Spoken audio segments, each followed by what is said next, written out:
Welcome back to D&DD here at the Tel Aviv Blockchain Week. I'm here with Maya Zahavi, organizer of the event. Maya, how's it all been going for you? I think it's been a pretty good day. We had a bunch of people coming in.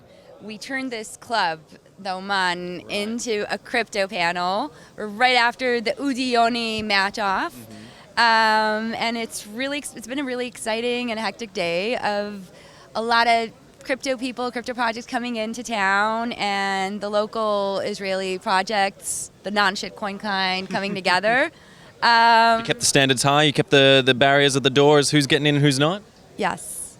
And I think we did an okay job on that. Only the best allowed. All right, but so overall, I mean, I've spoken to so many people today. They've talked about the value of getting people in, getting people to meet face to face, off the crypto Twitter. Actually stop the vitriol, stop the hate, get face to face, and actually talk to each other in person. Do you think you facilitated something like that today? So I hope so. First of all, when you get to know people, most people are actually kind of nice. It doesn't matter how trolly they are online. That's one. Number two.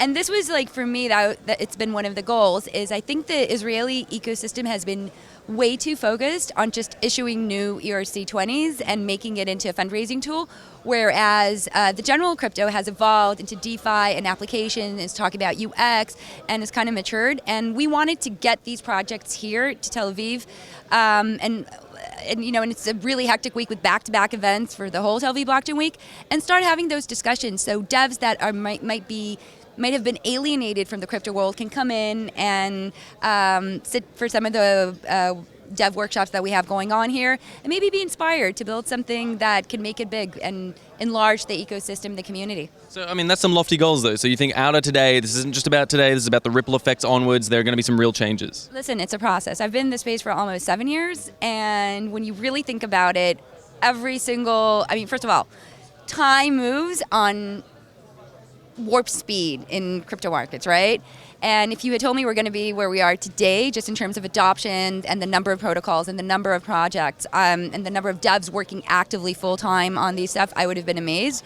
Now we have to still grow every one of these ecosystems and also have a more, not contentious, but a more substantive debate about what it is we're actually building and whether or not we're, rebuilding the same financial market infrastructure, or are we creating new gambling tools, or are we doing something that is actually useful and can convince people to move into Web3 and think about the general principles that guide what I think of crypto projects in general, decentralization, privacy, and thinking about disintermediation of a lot of cumbersome processes that we see as they are today in the fiat world.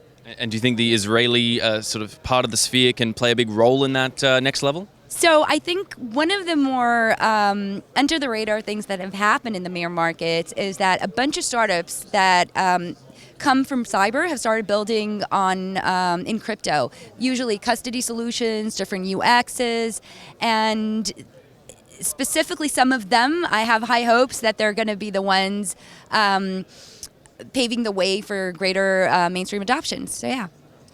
And something else I want to ask, just generally I'm interested about in the conference sort of world, the crypto conference world, is, at the end of, 2018, around, we were having, still in that crypto winter, everyone was still feeling a little rough and ready, and a lot of conferences around that era were losing a lot of attendees. Do you feel like now, as we've had a bit of a spring, even a summer, as some might say, do you think more people are coming back, there's more of a higher energy in the sphere, or are you still sort of feeling that lull carrying on? So I think about, since May, we're kind of expecting a rally. And there's great reasons to be excited regardless of prices. Numbers do always go up, but there is other stuff other than numbers that are happening. We have so many new protocols being launched, ETH2 and all the different dev tools and tooling for them. And I think that spurs a lot of excitement. And on top of that, this week, I think for the Israeli ecosystem is really important because we haven't had so many international visitors come in, inspire for funding since the bubble. So yeah, I think we're getting there. Okay. It's a process. It's building. Yeah. And moving forward from here, in the wake of this, good development never rests. What's ahead on the horizon? Have you even thought about it yet? What's coming next? So I think the first test that we're going to be watching in the next couple of months is going to be the Polkadot, Cosmos, Binance X versus ETH2 developments, and I think we're going to see that. It's the race is still open for the smart contract protocol that's going to take off.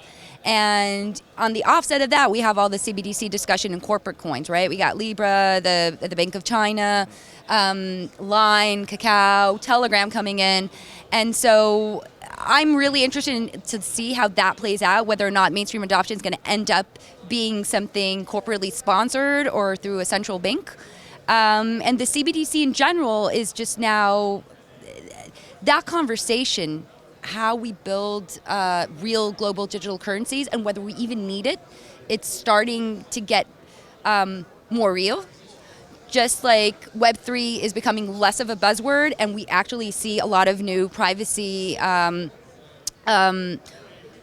frameworks that people can build and adopt, even if we just built the infrastructure right now. So I'm very optimistic right now. All right, well, ending on that optimistic note, Maya Zahavi, thank you so much for joining us on BLOCKTV.